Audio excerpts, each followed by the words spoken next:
Anda kembali menyaksikan Berita Makassar bersama saya Rusdi Maulana. Bagi Anda yang baru saja bergabung, kami hadirkan kembali 3 berita utama hari ini. Tembakan peringatan berulang kali terpaksa dilepaskan polisi saat membubarkan tawuran 2 kelompok warga di kota Makassar. Sebuah rumah rusak tertimpa material longsor tebing setinggi 20 meter di Kabupaten Luwu. Petugas polisian menegur sejumlah penumpang kapal yang tidak menggunakan masker di dermaga Pelabuhan Nusantara, Parepare.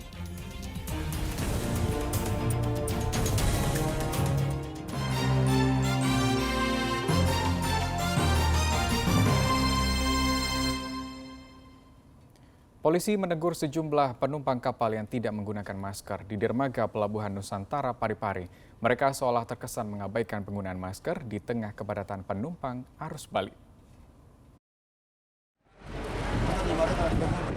Polisi menegur sejumlah penumpang yang tidak menggunakan masker saat turun maupun hendak berangkat melalui dermaga Pelabuhan Nusantara Parepare. Pasalnya banyak penumpang yang mengabaikan protokol kesehatan dengan tidak memakai masker di tengah kepadatan penumpang arus balik. Kapolsek kawasan Pelabuhan Nusantara mengatakan petugas berkewajiban untuk memberikan perlindungan dan kenyamanan serta keamanan kepada penumpang arus balik, termasuk perlindungan terkait penyebaran penyakit yang dikhawatirkan menular sehingga penumpang yang tidak mengenakan masker diberikan teguran. Himbau kepada penumpang, baik itu yang turun maupun yang naik, itu tetap mematuhi protokol kesehatan. Salah satu ini apakah melakukan razia masker atau? Ya, jadi yang setiap penumpang yang kami lihat tidak menggunakan masker, kami memberikan himbauan kemudian menyarankan untuk menggunakan masker. Kalau sekiranya tidak ada, kita siapkan. Dan itu penumpang tidak dibolehkan keluar dari pelabuhan kalau dapat masker ya? Iya, begitu. Jadi nanti setelah menggunakan masker baru kita persilakan untuk keluar dari wilayah dermaga Pelabuhan Nusantara Parepare. Penumpang yang tidak mengenakan masker tidak diperkenankan meninggalkan kawasan pelabuhan maupun masuk ke terminal pelabuhan sebelum mengenakan masker. Apalagi kasus penyakit hepatitis akut telah ditemukan di Indonesia. Langkah awal yang bisa dilakukan dengan menjaga kebersihan diri dan lingkungan.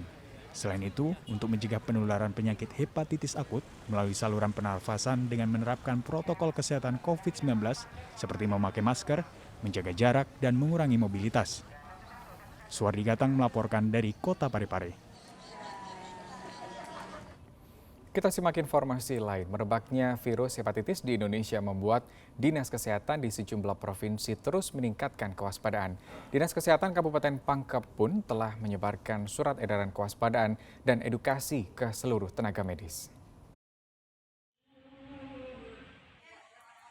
Pemerintah daerah Kabupaten Pangkep telah melakukan penyebaran surat edaran dan edukasi kepada masyarakat dan tenaga kesehatan untuk selalu waspada akan penyakit hepatitis akut yang sedang menyebar saat ini.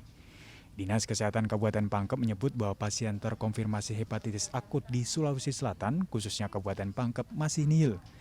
Namun imbauan dini untuk tetap menjaga kesehatan, kebersihan diri dan lingkungan terus disampaikan oleh para petugas medis. Masyarakat diminta melaporkan jika ada gejala atau kasus yang dicurigai di masyarakat terkait hepatitis agar segera mendapatkan penanganan.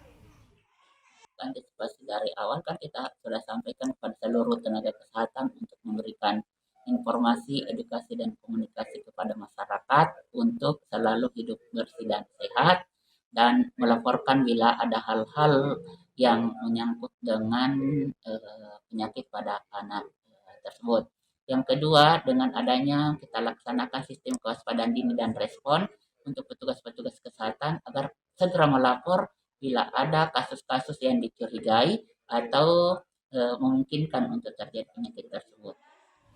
Adapun gejala yang perlu diwaspadai saat ini untuk anak di bawah 16 tahun yakni mual, muntah, diare, demam, serta munculnya gejala kuning. Tanyakan analisis secara rinci bagaimana pola buang air kecil, buang besar, karena salah satu gejala yang menunjukkan ada penyakit hepatitis atau kuning itu biasanya terdeteksi di warna urin dan di tesisnya ya. Kemudian periksa secara fisik bagaimana kulit, apakah ada kuning atau sklera kalau kita bahasa medis, atau bagian putih dari mata. Jika dia berwarna kuning, segera laporkan. Dinas Kesehatan Kabupaten Pangkep telah menyiagakan seluruh petugas kesehatan di berbagai pelayanan kesehatan sebagai antisipasi penyebaran penyakit hepatitis. Adi Muhammad Sardi melaporkan dari Kabupaten Pangkep. Ya, kali ini saya akan ajak Anda bersama dengan keluarga untuk berwisata sejarah di Benteng Rotterdam, Kota Makassar. Objek wisata yang satu ini, selain bisa mengagumi arsitektur bangunannya, anak-anak pun dapat bermain dan belajar tentang sejarah Benteng Rotterdam. Bagi warga Kota Makassar, jika menyebut nama Benteng Rotterdam, tentunya tidak asing lagi. Benteng ini dibangun pada tahun 1545 oleh Raja Goa ke-10 bernama Iman Rigau Daeng Bonto Kareng Lakiung dengan gelar Kareng Tuni Palangga Ulaweng. Usia Benteng Rotterdam sudah di atas 400 tahun dengan arsitekturnya yang masih utuh, menarik perhatian bagi wisatawan yang datang. Selain itu, di dalam Benteng Rotterdam terdapat Museum Lagaligu, ruang tahanan Pangeran Diponegoro, hingga perpustakaan atau taman bacaan anak. Salah satunya adalah menawarkan bagi anak-anak didik sekolah belajar sejarah, dan anak-anak yang belum untuk PAUD, kami punya ruang baca atau disebut taman bacaan di benteng ini. Taman bermain, mereka bisa bermain anak-anak, orang tuanya keliling benteng, anak-anaknya bisa membaca tentang warisan budaya, mereka bisa bermain dengan pilihan-pilihan tempat yang sangat luas. Memang ini salah satu tempat yang memang disukai di Kota Makassar karena posisi Benteng Rotterdam itu sendiri berada di tengah kota bersejarah dan banyak sejarahnya Makassar, dan benteng salah satu yang bisa bercerita tentang sejarah masa lalu.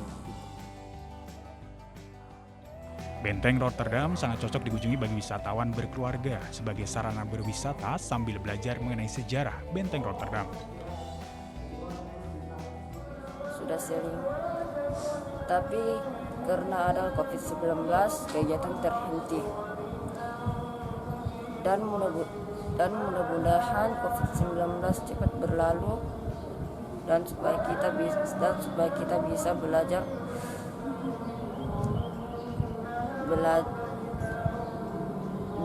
sejarah dan budaya di Benteng Rotterdam ini. Tempat edukasi dengan tempat rekreasi. Kemudian mempunyai apa? Banyak sejarah yang ditinggalkan pada masa penjajahan, kerajaan-kerajaan. Menurut saya ya, tempatnya tuh kayak banyak hal yang bisa kita pelajari di sini, terutama sejarah, budaya, dan bisa juga mengembangkan inspirasi kita gitu. Dan ya tempatnya nyaman-nyaman dipakai buat belajar, ekstrakurikuler. Wisatawan pun mengaku terpesona dengan keindahan Benteng Rotterdam yang penuh sejarah masa silam yang tak lekang oleh waktu, khususnya bagi anak-anak yang baru mengenal sejarah Benteng Rotterdam. Zainuddin melaporkan dari Kota Makassar. Ya, demikian berita Makassar hari ini. Saya Rusdi Maulana mengucapkan terima kasih atas kebersamaan Anda. Selamat beraktivitas dan sampai jumpa.